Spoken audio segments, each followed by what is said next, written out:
Իմ կողմից էր առաջարկը ներկայացվել նախագահային, քանի որ տեղեկացված էինք պարոն Գևորգյանի առողջական խնդրի մասին, նաև որոշակի հանգամանքներին, որոնք բժշկական գաղտնիք են հանդիսանում, դրանով չեմ կարող դրանք բացահայտել։ Իմ կողմից առաջարկ ներկայացվեց նախագահային, որ նիստը այսպես թե այնպես չի կայանալու։ Ես կապ հաստատեցի դատավորի կազմի հետ, ասեցի բոլոր դեպքերում պարտադիր է, որ ներկայանա, ինձ նման պատասխան չներկայացրեցին, որը նորմալ պրակտիկա է, նաև մեզ մոտ է նախկինում առկա եղել։ Դուք տեղյակ եք նաև, որ որոշ դեպքերում դատախազներն է, ես առհասարակ չեն ներկայացել, մեկը եղավ հենց վերջերս, մի անգամ էլ տեղի էր ունեցել իմ հիշելով հոկտեմբեր ամսին, այսինքն պատճառն էլ այն էր, ինչի չէին ներկայացել, որտեղ դատական նիստը չէր կայանալու։ Օրինակ պարոն Ալոմյանը ներկայացել էր։ Սա է իրավիճակը, հետևաբար որևէ խնդիր այստեղ չկար, որը նաև հենց դատարանի կողմից է արձանագրվել։ Այսինքն այստեղ ոչ մի արտարսման չկա։ Դատախազությունը վերաքննի բողոք է ներկայացրել, նրանք պնդում են, որ վերաքննիչ Ատյանը պետք է որոշի արդյոք Անադանի Բեկյանը, երբ որ քրեական հետապնդումը դադարեցրել է, ճիշտ է վարվել, թե ոչ, կխնդրեի սրա վերաբերյալ ձեր տեսակետը արտահայտել։ Դատավարության յուրաքանչյուր կողմ ունի իրավունք վերաքննիչ բողոք ներկայացնելու, ուղղակի այս դեպքում կարծում եմ դա որոշակի ինքնանպատակ գործունեություն է, մի պարզ պատճառով, որովհետև ի վերջո քրեական հետապնդումը դադարեցնելու հիմքը սահմանադրական դատարանի որոշումն է, որը նաև ընկալելի եւ ընդունելի է դատախազության համար, իրենք դա որևէ կերպ չեն վիճարկում, հացը բարձրաձայնում էին արարքի վերավորակման հնարավորության մասով, որի վերաբերյալ եկացնեմ, որ հենց նույն Աննա Դանիբեկյանը ամենապարզ ճշմարտությունը նշել էր։ Արարքի վերավորակման վերաբերյալ հարց բարձրաձայնելով փաստացի խախտում են անմեղության կանխավարկածի սկզբունքը։ Այսինքն այն պայմաններում, երբ անձը բացառապես անմեղ է, առկա է քրեական հետապնդումը անհապաղ դադարեցնելու հիմք, այլ տարբերակ նույնիսկ չունի դատարանը։ Ինչպես կարող էր կասեցնել եւ դիմել ՍԴ։ Այսինքն գոյություն չունեցող հոդվածով վարույթ պահպաներ։ Ես վստահ եմ դատախազները սա գիտեն, որ հնարավոր տարբերակ չէր։ Պարզապես այստեղ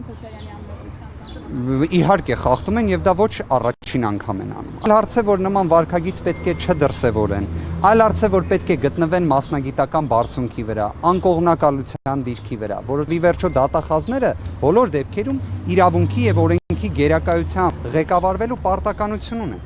Հակառակ դեպքում սա վերածվում է ինքնանպատակ քաղաքական հետապնդման ամբողջական հաստատման մասին։ Երբ մենք էինք դրա մասին խոսում, կարելի էր դա սուբյեկտիվ ընկալել, բայց երբ դատախազների վարքագիծն է այդպիսին, դա շատ մտահոգիչ է։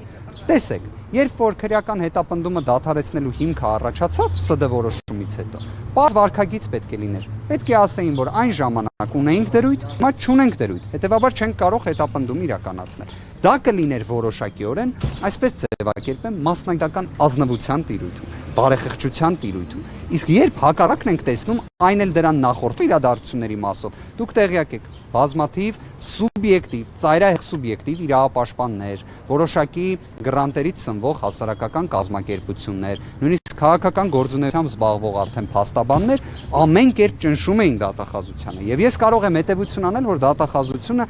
տուրք տվեց այդ ճնշումներին։ Մինչդեռ կարող էր չտալ եւ ասեմ ավելին, պարտավոր էր չտալ։ Ես սա ցավով եմ արձանագրում։ Պարոն Վարդևանյան, ձեզ մի հարց է։ Պրոֆեսիոնալ իրավաբան, դուք ինչ 301-ը հակասահմանադրական եւ անվավեր է ճանաչում։ Մարտի Մեկյան այդ իրադարձությունների համար Հայաստանի նախկին ղեկավարությանը ինչ հոդված կարելի էր առաջադրել։ Ինչու ես հարցնում, որովհետեւ այդ 3 տարիների ընթացքում գործի նյութերին հաստատ ծանոթ եք, տեղյակ եք եւ այլն ավելի շատ գիտեք, քան այն իրավաբանները, որոնք այս գործի մեջ ներգրավված չեն։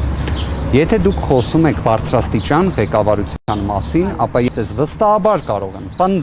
պնդել հաստատապես, որ որևէ քրեական օրենսգրքի հոդվածով այդտեղ քրեական հետապնդման հնարավորություն չկար։ Քրեական գործի նյութերն են դրա մասին խոսում։ Այլ հարց է, որ մենք ունեցանք մի իրավիճակ, որ պարզապես պետք էր գտնել ինչ-որ մի հոդված, եւ նայեք այն, որ արդեն հիմա խոսում են արքի վերավորակման մասին, այդտեղ շատ մի կարևոր նրբություն կա։ Հարց է առաջանում, բա այն ժամանակ ինչի այդ հոդվածով չէին որակել։ Պատասխանը դրա, եկեք հատուկ ընդհանուր նորմերի մրցակցություն, այս կարելի ասել անտեղի իրավական տերմինների ձեզ շփոթության մեջ դնելու իրավիճակից զերծ մնալու համար պարզ պատասխանը։ 308-րդ հոդված, որով հիմա էին փորձում արարքը վերավորակել, լիազորությունների չարաշահումը, դա իրենից 308-ը չարաշահումն է, 309-ն անցումն է։ Իրենք երկուսի մասով էլ խոսում էին հարգելիներս։ Երկուսի մասով էլ 2018 թվականին վայոմության ժամկետը անցած էր։ Վաղեմության ժամկետը անցած լինելու պայմաններում քրեական հետապնդում կարելի է հարուցել, բայց կալանավորում չի կարելի տալ։ Իսկ ստեղ խնդիրը բացառապես մի բանն էր, որ երկրորդ նախագահին կարողանան կալանավորել։ Դուք տեղյակ եք գաղտնալսումներից, թե ինչպես էր դատարանը հենց այս դատարանում տվել առաջին անգամ կալանավորումը։ Ուզես չուզես կալանքը պետք է տա սկզբունքով ու մի հատ էլ ուզես չուզես հոդվածը պետք է հարմարացնես։ Իսկ այդ հոդվածը 300.1-ն էր, որը վայմության ժամկետը անցած չէր։ Այսինքն խնդիրը այն էր, որ պարզապես մի ինչ-որ հոդված գտնեն։ Իսկ եթե դուք խոսում եք արարքների հենց կոնկրետ գնահատման մասին, նորից եմ ասում, բարձրաստիճան պաշտոնյաների մասով, առնվազն այն անձանց ոնց ես հետևյալ կերպով գամ, այն անձանց մասով, որոնք դատակոչված էին եւ մեղադրանք էր առաջադրվել այս գործի շրջանակներում չկար որևէ չկար առհասարակ իրադարձություններ բոլորս գիտենք եւ այդ 10 մարդը պարզապես խուլիգանության հետևանքով չի մահացել է այլ մահացել է զանգված այն ժամանակ նշում է զանգվածային անկարգությունների ժամանակ կներեք ես ձեր հարցը հասկացա արձակված գրակոչից, որոնք արձակվել են ոչ թե այն ժամանակվա անտիմադիրների կողմից, այլ իշխանության կողմից։ Կներեք, դուք հաստատապես փաստ եք նշում, որը որևէ կերպ հիմնավորված չի, որը չեք էլ կարող նշել։ Ոչ, կներեք, հատուկ քննչական ծառայությունը պարզապես վարկածներ է առաջ քաշում։ Եթե նման հաստատապես հանգամանք լիներ, դուք կտեսնեիք դրա վերաբերյալ մեղադրանք։ Ես ուղղակի մի բան ձեզ առաջարկեմ։ Ամեն դեպքում հաշվի առնելով նաև այն ԶԼՄ-ն, որը դուք ներկայացնում եք, եւ դրա ուղղակի դա հաստատապես հանգամանք է, կապը Ամերիկայի Միացյալ Նահանգների հետ, խնդրում եմ պարզապես ուսումնասիրել այն իրադարձությունները, որոնք տեղի ունեցան 2020 թվականին դեկտեմբեր ամսին, եթե չեմ սխալվում, Վաշինգտոնում, երբ խոսքը գնում էր մի քանի ցուցարարների, որոնք չունեին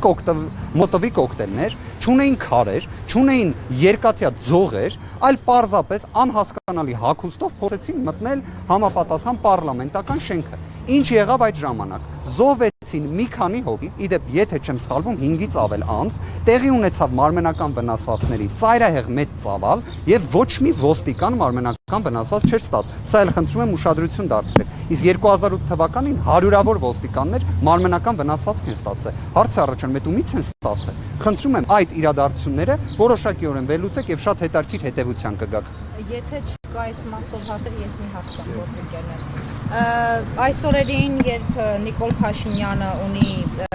որոշների պնդմամբ շարքային քաղաքացու կարգավիճակ, իշխանականների պնդմամբ վարչապետի ժամանակավոր պաշտոնակատարի կարգավիճակը,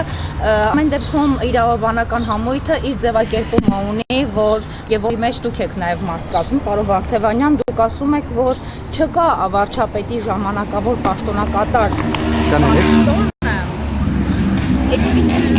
Այսպիսի հաստիկ, այսպիսի եզրույթ որևէ օրենսգրքում չկա։ Փոխհատուցումից եմ պահանջելու, պարոն Վարդևանյան։ Բայց կարծես ես չէի մեղավորը։ Բայց կարելի է քննարկել։ Եվ հետարքիր է, ամեն դեպքում նկատենք, որ իշխանականները չեն արձագանքում ձեր այս գնահատականներին, որի մեջ նաև իրավաբանական գիտությունների դոկտոր պրոֆեսորի հայտարարություններն էին, պարոն Դանիելյանի։ Ինչ կասեք այս մասով, մանավանդ, եթե գրելի է, ես ցիտեմ Դանիել Յոհաննիսյանի գրառումը, իհարկե դուք կասեք ով է Դանիել Յոհաննիսյանը, ամեն դեպքում նա իշխանամերձ մարդ է, որը ֆիզիկոս է, մասնագիտությամբ, բայց նա համենայն դեպս սահմանադրական բարեփոխումների թիմում է ներգրավված։ Դանիել Յոհաննիսյանը գրել է իմիջայլոց հանրապետության նախագահը ստորագրել է կառավարության հրաժարականն ընդունելու մասին հրամանագիրը եւ ոչ վարչապետի, քանի որ չկա վարչապետի հրաժարական տալու կամ ընդունելու մեխանիզմ։ Թույլ տվեք ձեզ ընդհատեմ։ Կառավարության հրաժարական։ Թույլ տվեք ձեզ ընդհատեմ, ես ամեն դեպքում չեմ խոսում Պասկալի, Նյուտոնի կամ Էյնշտեյնի մասին եւ վերլուծություններով հանդես չեմ գալիս իրենց կողմից կատարած գործունեության եւ որոշակի արդյունքների վերաբերյալ։ Հետեւաբար կարծում եմ, խնդրում եմ, նույնիսկ առաջարկում եւ հորդորում եմ նման անձանց չցիտել իրավաբանական հարցերի վերաբերյալ, առավել եւս սահմանադրաիրավական բնույթի հարցերի, մյուսները լուռ են մի բարձ պատճառով, որովհետեւ օրինակ բերեմ, ինչ կարող են ասել, եթե Հայաստանի Հանրապետության որևէ իրավական ակտով վարչապետի ժամանակավոր պաշտոնակատար կարգավիճակ գոյություն չունի։ Ինչ ասեն գոյություն ունի։ Եթե գոյություն չունի, ինչ կարող են ասել։ Սա առաջին, երկրորդ։ Ի վերջո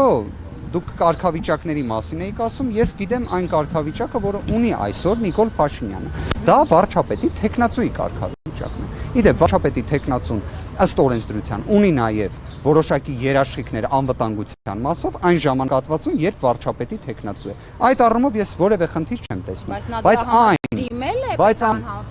իդեպ ինքնին տեխնացու լինելով, երբ ազգային ժողովի խմբակցություն կամ падգամավորների մի խոսքով 1/3-ը առաջադրում է տեխնացուի, այդ ժամանակ ինքնին օրենքի ուժով նման կարգավիճակը որոշակի երաշխիքներ է օժտում։ Բայց ինչ վերաբերում է այլ հանգամանքներին, այդ տեսեք, եթե օրինակ ոչ թե ֆիզիկայի մասնագետ, այլ սահմանադրական իրավունքի մասնագետը խոսեր, ապա այդտեղ մի առանձնահատկություն կա։ Կառավարության հրաժարականը ընդունվել է որ հիմքով։ Իսկ հիմքը հանդիսանում է հարգելի գործընկերներ, վարչապետի հրաժարականը։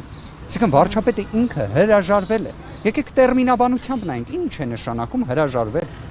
Դա նշանակում է հրաժարվել է աշխատել, հրաժարվել պարտականությունների կատարումից։ Իդեպ դուք նաև եթե նկատել եք, ես ինքը նկատել էի։ Դուք մի քանի հարց տվեցիք գլխավոր դատախազին մի քանի օր առաջ։ Գլխավոր դատախազը այս հարցի վերաբերյալ հետաքրքիր արձանագրում կատարեց։ Վերջինս նշեց, որ այստեղ կա սահմանադրաիրավական վեճ։ Այդ տեսեք ամեն դեպքում գլխավոր դատախազը իրավաբան է, ֆիզիկոս չէ։ Դրա համար գլխավոր դատախազը նման գնահատական է հնչեցնում, որ առկա է սահմանադրաիրավական վեճ, որը կարող է լուծվել սահմանադրական դատարանում։ Ես եւս իդեպ այդ կարծիքը հաստատեց ձեր կարծիքը, ձեր որ առնվազն չհերքեց այն մտահոգությունը, որը կա, որտեղ հերքել կարող է միայն սահմանադրական դատարանը։ Բայց այստեղ ուղղակի այնքան ակնհայտ հարց է, որ նույնիսկ սահմանադրական դատարան դիմելու միգուցե անհրաժեշտություն էլ չկա։ Իսկապես հարցը այդ աստիճան ակնհայտ է։ Ինչի համար ենք մենք հերթական անգամ տեսնում սահմանադրության նկատմամբ նման ոտնձգություն, ես դրա պատասխանի հասցեատերը չեմ բնավ։ Բայց նաև մի բան էլ ասեմ, կրկին, գլխավոր դատախազինը ձեր գործընկերներից առաջարկեց հրաժարական տալ, վերջինս ինչ ասեց, հրաժարական տալիս են, երբ կա անհնարինություն գործողությունների կատարման, երբ այլևս չկա այն վճռականությունը գործողությունների կատարման, բա հենց հրաժարական ներկայացրել է Նիկոլ Փաշինյանը։ Բայց չէ՞ որ ուրեմն այդ հիմքերը կան։ Եթե այդ հիմքերը կան, դա պետք է ունենա հետևանք։ Դուք պատկերացնում եք, ես հիմա ենթադրենք, ասեմ, ես հրաժարվում եմ դատարանում ներկայացություն իրականացնելու իմ պարտականություններից, բայց շարունակում եմ մնալ որպես պաշտպան։ Դուք ասեք ինչ հա խոսում, չէ՞։ Մեկ այլ նախարար հրաժարական Պաշտպանի պաշտոնակատար։ վարչապետ Փաշինյանը նրան սոցիալ նախարարի մասին է խոսքը։ Բնական է, որովհետև հրաժարական էր տվել, հրաժարականից հետո բնական է, չէ՞ որ հետևանք է վերահասնում։ Դուք եթե ձեզանից ցանկացած է, եթե հրաժարվի իր պարտականությունների կատարումից, բայց դրանից հետո իրան ասեն, չէ, դու պետքա շարունակես կատարել, դա կլինի հարկադիր աշխատանք։ Իդեպ մի հետարքիր բան էլ ասեմ, իդեպ այս կարծիքին աջակցողներից մեկը կարծես թե եղել է 2018 թվականին հենց նույն Նիկոլ Փաշինյանը եւ ինչ որ իրավաբաններ։ Նկատել եք հարգի գործընկերներ, մինչ օրս պարզ չի ովքեր էին այդ իրավաբանները։ Մինչև հիմա չեն խոսում, օրինակ ինձ այնքան հետարքիր է 18 թվին ովքեր էին այդ միտքը ասել, որ վարչապետի հրաժարականից հետո չի կարող լինել պաշտոնակատար։ Այսինքն ոնց կարող է այդպիսի իրավիճակը լուրջ ընդունվի ինչ որ մեկի կողմից։ Այսքանը հարգելի գործընկերներ։ Հանձնաժողովի նախագահն ամեն դեպքում ասել է, որ իրավական առումով սահմանափակ պատոնավարման հետագա ընթացքի հետ կապված, այսինքն Վլադիմիր Վարդանյանի հետ այդ հարցում համաձայն եմ, սահմանության մեջ ուղղակի արգելք չկա, բայց կխնդրեմ, որ ինքը նաև ուսումնասիրի, ինչ է իրենց ենթադրում վարչապետի հրաժարականի հիմքով կառավարության հրաժարականը, որովհետև կներեք, կառավարության հրաժարական կարող է լինել նաև օրինակ կառավարության վստահության չարժանանալու դեպքում ազգային ժողովի կողմից, կառավարության ծրագիրը ենթադրենք չհաստատելու կողմից, բյուջեի հետ կապված հարցերը, դրանցից յուրաքանչյուրի դեպքում չկա վարչապետի հրաժարականի կամքը։ Այդ դեպքում, որ ինքը մնա պարտականություններ կատարող, ես օրինակ այդտեղ տրամաբանություն կտեսնեմ, բայց երբ անձը ինքը հրաժարական է տվել եւ այդ հիմքով է կառավարության հրաժարականը հաստատվել, լրիվ այլ իրավիճակ է, լրիվ այլ։ Իսկ եթե չի ստորագրվել նրա հրաժարականի դիմումը եւ հանրապետության նախագահի կողմից, որտեղ այսպիսի վարկածներ է շրջանառվում։ Ես գիտեմ մի բան, որ հրաժարականի վերաբերյալ պարտադիր չէ հենց գրավոր այն ներկայացնել, կարող է հրապարակավ ներկայացնել, այս դեպքում դա կա։ Հրամանագիրը արդեն նախագահի հրամանագիրն էլ ընդունվել է։ Իհարկե։ Հենց հիմքն էլ պարզ է բոլորին ինչն է եղել։